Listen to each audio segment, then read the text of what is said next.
Ça suffit. Ça suffit.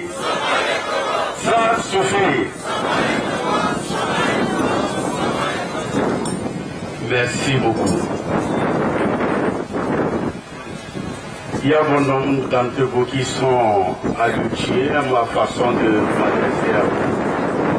Souvent, je ne peux pas m'adresser à vous sans dire mes chers frères et sœurs. Le jour où je ne le fais pas,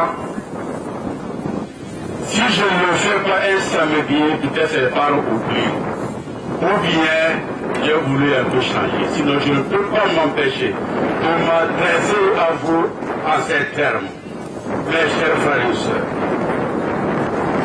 c'est le fondement même de ce qui justifie l'union de l'opposition dont mon parti le PCR fait partie. Il s'agit pour nous de faire du Togo un pays d'unité, un pays de fraternité où nul Togolais ne serait exclu de la gestion du pays, où nul Togolais ne serait exclu du bénéfice de la richesse de ce pays, où chaque Togolais, quelle que soit sa profession, de quelque manière que ce soit, se rendra utile à son pays. Il se rendra utile à son pays en même temps qu'il aura à s'épanouir. C'est pourquoi il est très important pour moi aujourd'hui de clarifier certaines choses pour que notre engagement, ou l'objectif de notre engagement ne souffre d'aucune autre interprétation. L'opposition à laquelle mon parti, le PCR, appartient, n'a aucune intention d'écarter qui que ce soit, quelque Congolais que ce soit, de quelque profession que la personne soit. Il s'agit d'un citoyen, qu'il soit citoyen tout court. Il s'agit pour la nouvelle gouvernance de donner les moyens à chaque citoyen de s'épanouir et de contribuer d'une manière efficace au développement du pays.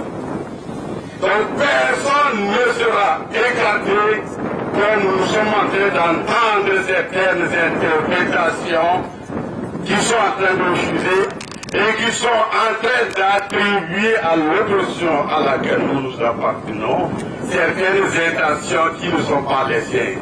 Que tout soit clair. Nous voulons faire de ce pays un pays uni.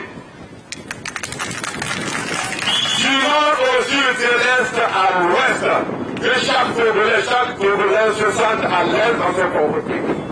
Qu'il puisse vivre avec sa dignité, qu'il soit respecté, que les droits humains, les droits individuels et collectifs soient respectés, parmi lesquels les droits les plus élémentaires, se nourrir, se vêtir, se soigner, s'occuper de sa famille,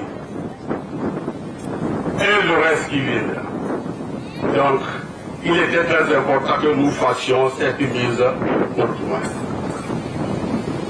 L'autre sujet qui me paraît important aujourd'hui, peut-être vous pouvez être au courant, et qui constitue en même temps un souci pour moi, c'est qu'en ce moment, ou bien depuis hier, le gouvernement est en train d'organiser ce qu'il s'appelle les assises nationales de la diaspora. J'ai suivi cela et je crois que la première réunion aurait eu hier lieu à Paris. Une initiative qui, dans les conditions normales, aurait été un bon événement, constitue pour moi un souci. Et je voudrais attirer l'attention de la diaspora sur cet événement. Le régime en place au Togo n'est pas plus soucieux de la situation de la diaspora que l'opposition à laquelle j'appartiens.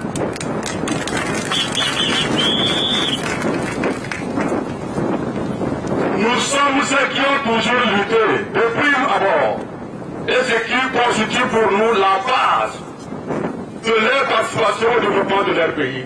C'est le droit de leur vote autonome. C'est le droit de la diaspora de pouvoir participer aux élections dans leur pays. C'est ce qui nous paraît le fondamental. Et par ces institutions organisées, l'objectif qui ressort, c'est qu'il s'agit de voir si on peut avoir des compétences de la diaspora en Europe qui vont venir participer à la construction du pays. Je ne voudrais pas souhaiter la malchance à ce projet. J'ai dit, ça aurait été un événement salutaire si nous étions dans des conditions où cela pouvait se dérouler normalement. Mais nous sommes dans un pays où les promesses et ce qui se passe après ne se ressemblent pas. Même moi qui vous parle, j'ai appartenu à cette diaspora. C'est un pays où vous allez faire armes et bagages. Comme quoi, vous voulez venir participer au développement de votre pays et après on ne se demandera pas ce que vous êtes devenus. Je le redis une fois encore, je ne dis pas à nos frères de boycotter ce projet, mais nous avons le devoir de faire en sorte que toutes les ressources, toutes les potentialités nationales, que ce soit au Togo ou à l'extérieur, puissent participer ensemble avec les moyens adéquats au développement du pays. Qu'il n'y ait pas de frustration et de regrets après.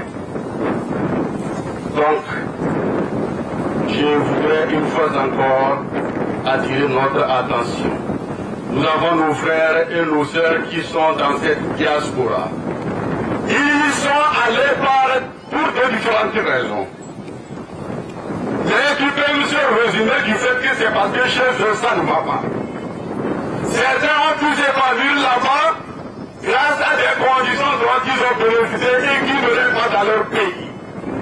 Et c'est à cela que nous sommes en train de travailler pour que les richesses de ce pays puissent permettre aux Togolais sur leur territoire de s'épanouir, d'utiliser ces ressources pour développer leur propre pays.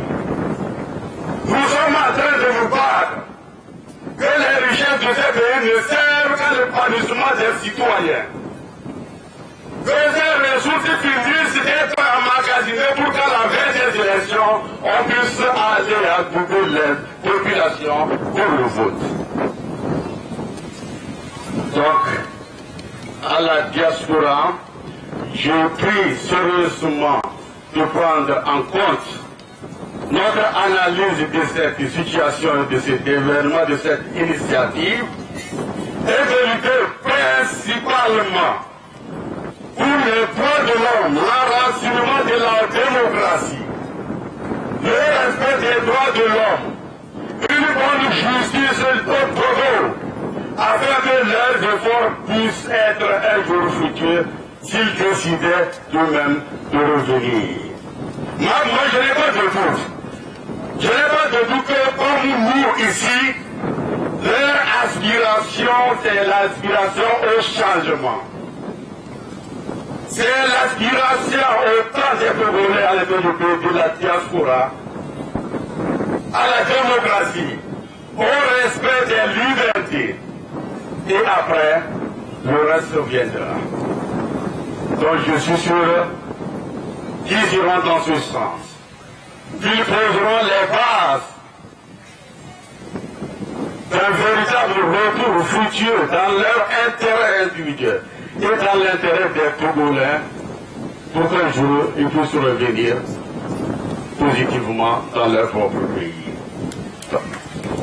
Nous espérons que de ces assises, après Paris, il y aura Bruxelles, il y aura Washington aussi. Et leur engagement, leur position, je n'ai pas de doute, ne va pas être différente de ce qui nous ressemble ici. La lutte pour l'alternance, le changement, pour l'avènement d'une autre façon de diriger le Togo, d'une autre façon de diriger le pays, toutes les potentialités seront mises à la disposition de chacun d'entre nous, quelle que soit sa profession, quel que soit son domaine, pour qu'il puisse être utile à lui-même et à son pays. Je vous remercie.